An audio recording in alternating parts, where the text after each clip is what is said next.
Olá, boa noite a todos. Agora 8h01 da noite. Hoje a gente vai fazer uma live muito interessante com o psicólogo Pedro Paulo Zogby. Eu vou aqui apresentar ele. Ele é psicólogo pós-graduado em gestão de pessoas, consultor, palestrante. E a gente vem desenvolvendo um trabalho muito legal aqui nas lives. Essa vai ser a nossa nona live. Ele já falou sobre psicologia, do nascimento até os 18 anos, juventude à terceira idade, redes sociais e psicologia, beleza e psicologia, conflitos familiares, solidão, desemprego. Tem muito conhecimento e sempre muita coisa para agregar a todos nós aqui. Eu vi aqui a solicitação dele em algum com a gente e hoje vai ser muito legal como todas as outras foram. Olá, Pedro Paulo. Olá, Rodrigo, boa noite a todos do canal. É uma alegria estar de volta, retornando depois de bastante tempo. É Demos um tempo, verdade. demos um tempo aí, mas estamos de volta. É uma alegria aí estar com você de novo, falando de um tema bastante atual. Já falamos um pouco disso, Rodrigo, na nossa primeira live. Falamos sobre a questão da terapia na pandemia. E agora nós vamos fazer uma live falando sobre a psicologia, o tratamento psicológico nos dias atuais. Acho que é uma coisa que todo mundo tá procurando hoje em dia, graças aos céus aí, né, Rodrigo? Porque a gente, a psicologia, ela tá muito forte nesse momento da pandemia, nesse retoma, não retoma, né? Como é que a gente vai fazer e tal. Então, hoje eu quero que os participantes aí do seu canal interajam bastante conosco. Nós temos uma hora aí para discutir as perguntas que você formulou, mas também as perguntas que possam vir da sua plateia aí, que é sempre muito interessada. É verdade, Pedro. Eu agradeço aqui. É sempre um prazer as nossas lives e todo mundo ama. Quem quiser perguntar, podem mandar nos comentários ou na caixinha de pergunta. E sabe que eu gostaria de começar, Pedro? Sim. É, perguntando se agora na quarentena aumentou a procura pelos psicólogos, pelos atendimentos, né? É muito legal a sua pergunta e a resposta é sim, né? A procura por atendimentos psicológicos ela aumentou muito porque as pessoas elas estão querendo algum tipo de entendimento para todo esse movimento que está acontecendo, né? Um movimento de existência, um movimento de não saber o futuro. E aí, Rodrigo, esse movimento de não saber o futuro, né? Eu não sei o que vai acontecer, eu não sei se vai ter vacina, eu não sei se eu vou ter emprego, né? Tudo isso, essas incertezas, essa ansiedade, leva as pessoas a buscar um espaço para que ela possa conversar, para que ela possa entender toda o existir dela, né? Então, o tratamento psicológico é necessário nesse momento. Então, respondendo sua pergunta, aumentou muito a procura de atendimentos psicológicos. E aí, o atendimento psicológico por telemedicina, né? Então, de forma remota, assim como as aulas, assim como outras consultas médicas. Então, por exemplo, você veja, a minha mãe vai se consultar online com um ortopedista por conta da questão de um problema lombar. Antigamente, a gente não conseguia admitir isso, né? Como é que o ortopedista vai olhar e hoje, com a câmera e com toda a interação que pode existir, a gente consegue fazer uma consulta qualificada para isso. Não é diferente com a psicologia. A psicologia era muito marginalizada online, né? De forma online. Ah, porque eu não pego a expressão do paciente, comigo é olho no olho, eu quero, né? Se o paciente chorar, eu quero oferecer um lenço para ele. E hoje a gente se vê obrigado a mudar a postura, né? Porque hoje é necessário que a gente esteja nas nossas casas e o paciente na casa dele, o que gerou uma certa vantagem, não é? Porque o paciente não vai pegar um trânsito, não existe essa mobilidade necessária. Então, acaba tendo suas vantagens. Ah, perfeito, Pedro. Enquanto você foi falando aqui, ó, teve alguns comentários que eu vou ler. A Sheila Diniz falou que o filho dela vai iniciar. A Vera Pitanga falou que quer ver essa live. Um monte de gente. Aqui, ó, o Everton, professor mais que maravilhoso. E uma colega de profissão sua, psicóloga Célia, principalmente com os adolescentes, exatamente. E aí, uma pergunta para continuar. Por que o atendimento psicológico é tão necessário nesse momento de quarentena, né? Bom, primeiramente queria agradecer aí as pessoas e todo o carinho que as pessoas sempre dedicam a gente que vem aqui prestar esses esclarecimentos que você permite, né, Rodrigo? Então, nós tivemos agora a psicoterapeuta Felém com a live que ela fez, agora eu. Então, é um espaço que você abre muito importante. Então, agradeço a todos. E a psicologia é procurada nesse momento, que nós estamos num momento social muito conturbado. Nós estamos num momento planetário, no momento do planeta muito complicado. Você veja bem, todas as certezas do mundo estão incertas. Então, eu explico. A gente tinha a certeza do emprego. O emprego está incerto hoje. A gente tinha a certeza da nossa família junto da gente. A família está separada hoje por conta da pandemia.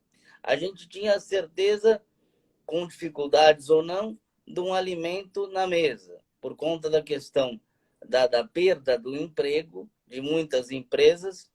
O alimento também está incerto. E aí você não tem uma vacina a curto, médio prazo que sirva como um antídoto para a gente com esse vírus. E também tudo isso é reforçado, causa uma ansiedade, porque o ser humano, de maneira geral, tem uma dificuldade de lidar com o novo. É uma oportunidade, sim. Muita gente acha e fala que a quarentena foi uma oportunidade. Para mim foi uma oportunidade, para você, para muitas pessoas foi uma oportunidade, né? Mas não deixa de ser difícil. Não deixa de ser difícil.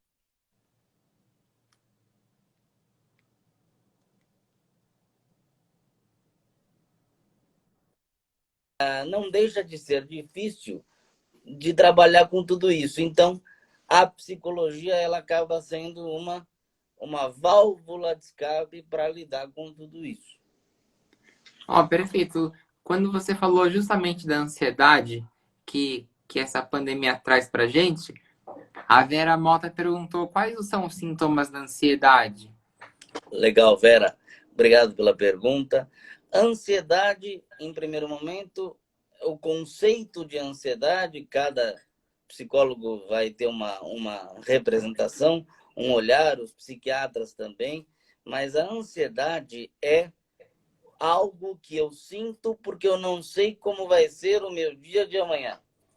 Algo que eu sinto que eu não sei como vai ser o dia de amanhã, ou daqui 2 horas, ou daqui 3 horas. Então, a minha cabeça, ela projeta uma certos pensamentos que me causam ansiedade.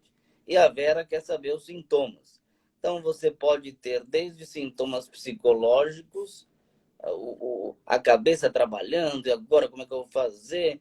E você pode ter sintomas físicos, sintomas orgânicos, que é a tal da TAG, transtorno de ansiedade generalizado. que o Rodrigo já trouxe aqui várias pessoas falando sobre isso. Então, coração acelerado, sensação de que vou desfalecer, vou desmaiar, mão suada, sudorese na mão, né?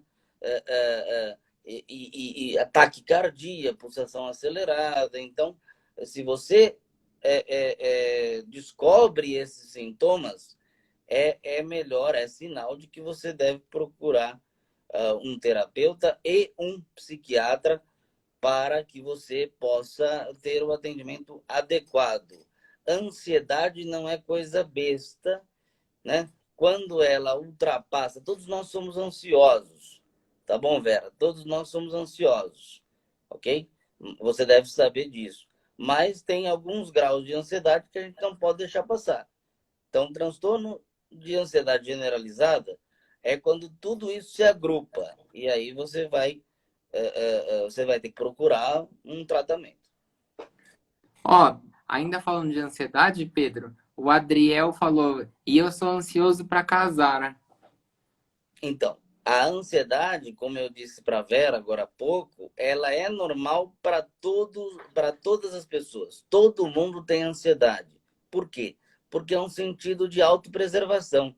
Eu não sei como vai me acontecer aquilo, eu não sei como que eu vou me comportar naquilo, eu não sei como que a outra pessoa que está envolvida vai se comportar naquilo, e aí eu fico ansioso. Minha cabeça não para, porque a cabeça ela gira muito mais rápido do que o organismo, né? O cérebro, a mente, já falamos sobre isso aqui outras vezes, e a sua ansiedade para casar é normal. Casamento é uma situação absolutamente nova, é uma vida a dois, com divisões a serem feitas, né? Como que eu vou lidar com aquela pessoa, é uma pessoa de personalidade diferente de você. Então, todos esses componentes novos levam você para uma ansiedade. Mas eu acho que se você faz terapia, deve conversar com o seu terapeuta. Se você não faz, acho legal começar, porque é bacana. Vai entrar numa nova fase que você vai ter muitas ansiedades, que é normal, né? Se você tem uma noiva, é normal ter ansiedade. Se você não tem uma noiva, é normal também ter ansiedade para arrumar, porque o ser humano ele não gosta de ficar sozinho, né? Nós somos criados em sociedade. Então, tudo isso leva a uma ansiedade bastante generalizada. Ó, perfeito, Pedro. Aqui, ó, pegando pela ordem, a sua colega de profissão séria. A partir de agora a história é outra. O antes, durante e o depois do Covid-19. Isso. Eu também concordo com a Célia. Eu acho que nós temos uma sociedade antes, uma sociedade durante, nós estamos no durante, e nós vamos ter uma sociedade depois. O que acontece é que o brasileiro, falando especificamente do povo brasileiro, é um povo que rapidamente tenta fazer com que tudo está normal. Então, você vai ver no shopping, está tudo normal. Você vai ver nos restaurantes, está tudo normal. Porque o brasileiro, as pessoas, elas querem que as coisas fiquem normal de novo. Só que sem ter uma vacina, não tem como. É claro que algumas coisas, elas estão flexibilizadas e elas têm que estar flexibilizadas. Eu não vejo muita diferença, eu não vejo muita solução se você não flexibilizar, porque o setor econômico precisa trabalhar, né, e todos os setores precisam começar a voltar. Mas eu acho que o comportamento do ser humano, aí entra a psicologia, ele tem que mudar com o antes, o durante e o depois. O depois vai ter que ter muito protocolo, as empresas já estão trabalhando sobre isso, e agora a clínica da psicologia está trabalhando também sobre isso. Então, o psicólogo hoje é uma profissão, a psicologia hoje é uma profissão totalmente adaptada à pandemia. Ah, perfeito, Pedro. Ó, aqui, ó, o Léo GB, underline bar. Como diferenciar os sintomas da ansiedade dos sintomas da depressão? Eu acho que quando você estava falando de ansiedade, que eu tô Muito pegando bem, aqui pela ordem, né? muito bem.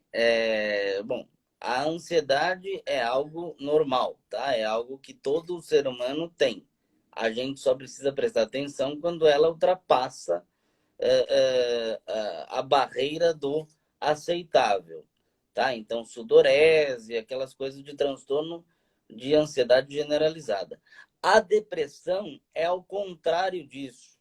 A depressão é a perda total da vontade de se contactar com pessoas, né? É a paralisação momentânea, sem dúvida nenhuma, do contato, da libido, da energia que a pessoa tem. Então, você vê pessoas depressivas totalmente voltadas para ela. Ansiedade, não. A ansiedade, a pessoa continua voltada para o outro, continua voltada para fora, tá? O que acontece é, se a gente não cuidar, a ansiedade pode virar um quadro depressivo. Porque tudo, se a gente não cuidar, pode virar um quadro depressivo. Então, por exemplo, uma pessoa que tem manchas na pele. Se você não cuidar, essa pessoa vai se achar feia e ela vai entrar numa depressão. Então, depressão é a ausência de vontade, de energia relacional. A ausência de vontade, de energia relacional. Ansiedade, não. Ansiedade é a mente trabalhando mais rápido que as coisas aconteçam. Então, essa é a diferença básica no meu entender. Se você conversar com alguém da área da psiquiatria, com certeza vão ter outras diferenças aí. Doutor Rodrigo, doutor Rafael, não me deixam mentir aí, que são os psiquiatras escolhidos aí pelo Rodrigo para fazer o trabalho de esclarecimento com vocês. Mas, com relação à psicologia, é exatamente isso. Ó, perfeito, Pedro. Aqui o Adriel deu um feedback, me descreveu bem. A psicóloga Célia mandou palminha. Ó, aqui, ó, a Amanda Soares. Boa noite, eu tenho transtorno de ansiedade. Pode causar tontura? Sim. Primeiro, Amanda, você precisa procurar. Acho que você já é atendida, né? Já tem o diagnóstico. O psicólogo e o psiquiatra precisam estar juntos ali trabalhando com você, tá? Talvez um medicamento e as conversas com o psicólogo. E pode causar tontura porque a ansiedade generalizada, a ansiedade já num grau grande, ela pode causar sintomas físicos, né? Ela pode causar sintomas físicos, ela pode mexer com o teu equilíbrio. A labirintite, por exemplo, é uma doença de fundo emocional. Então, toda doença de fundo emocional causa alguma coisa no corpo. Então, a tontura pode ser algo do teu labirinto. Aí eu recomendo que você procure um neuro ou até o psiquiatra pode explicar um pouco melhor. Mas você tem, se você tem transtorno de ansiedade, você também tem os sintomas físicos e a tontura é um deles. Exatamente, Pedro. Aqui, ó, a psicóloga Célia, fomos bruscamente forçados a mudar de comportamento. E essa mudança gera ansiedade. Sim, toda mudança de comportamento que leva a pessoa a alterar o modelo mental, a forma da pessoa pensar, isso gera um desequilíbrio até químico. Então, o nosso cérebro, diante da mudança, ele não reage bem, né? Se você pegar, por exemplo, uma reportagem, o cérebro é super adaptável. Ok, o cérebro é super adaptável. Existe uma plasticidade cerebral. Então, o cérebro, ele se modifica, mas ele volta à posição. Agora, o cérebro também responde à mudança. Então, todas as vezes que a gente tem uma mudança muito brusca de comportamento social, isso acontece muito. Ó, perfeito, Pedro. Aqui, ó, o Adriel tá interagindo aqui com a gente. Sofri 7 anos com pânico. Hoje sou livre disso. Mas foi difícil lutar contra o medo da solidão. E solidão, inclusive, foi um tema que a gente fez uma live que você falou exatamente sobre isso, né? Na verdade, o transtorno de pânico é algo bastante comum, né? Não deixa de ser sério, né? Não deixa de ser sério, mas é bastante comum, porque hoje você está em sociedade, as coisas mudam muito rápido, como diz a colega Célia, né? As coisas estão... E aí você é levado nessa maré de acontecimentos e vai para onde eu vou, e aí a solidão é o desligamento das relações, tá certo? É o desligamento das relações. Eu expliquei bem. Você estar só não significa você estar em solidão. Então, você estar só é você se aceitar e tudo bem. Você estar em solidão é porque você não se vê mais em grupo. E aí você precisa procurar uma escuta, um terapeuta, ou terapias alternativas, ou terapias tradicionais, né? Agora, o online, a terapia remota, está sendo aí a solução de um grande problema, né? A solução para as pessoas. Por exemplo, tem pacientes meus que são de Salvador, né? Então, existe uma democratização com o atendimento remoto que nunca se houve, né? Nunca se houve. A Célia deve saber, porque ela deve atender, que a gente atendia muito com Skype, mas não era nada das plataformas que hoje a gente atende. Google Meet, a plataforma, as outras plataformas, não vou falar o nome porque ninguém está me pagando para falar, mas existem plataformas é, totalmente que ajeitam a vida do paciente. Ó, um amigo meu, Isidoro, falou o seguinte: você falou que todos têm ansiedade, mas quando que a gente sabe o limite dessa ansiedade, né? Tipo, quando que é normal, quando que é patológico, né? Então, Isidoro, todo mundo me pergunta isso e eu já vi essas perguntas acontecendo na live do Rodrigo com outros profissionais.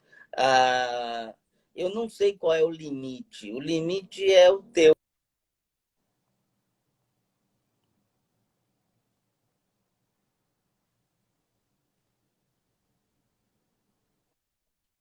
da sua forma de ser.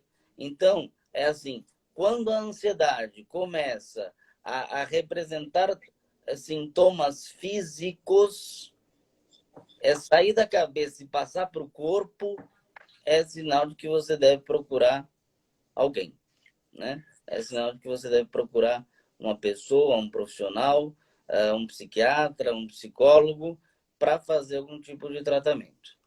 Ó, Então, perfeito, Pedro. A Amanda Soares aqui agradeceu, entendi, obrigada. A psicóloga Célia, perfeita a sua explicação. Aí, ó, a Clarice falou o seguinte: síndrome do filho do meio. Isso existe, Pedro? Ela perguntou, tem terapia? como ela chama? A Clarice, com Olha, certeza Clarice, deve. Ah, pode completar, Rodrigo. eu imagino que deva ter um irmão mais velho e um mais novo, deve ser do meio, e, e chamou de síndrome do filho do meio. Tá.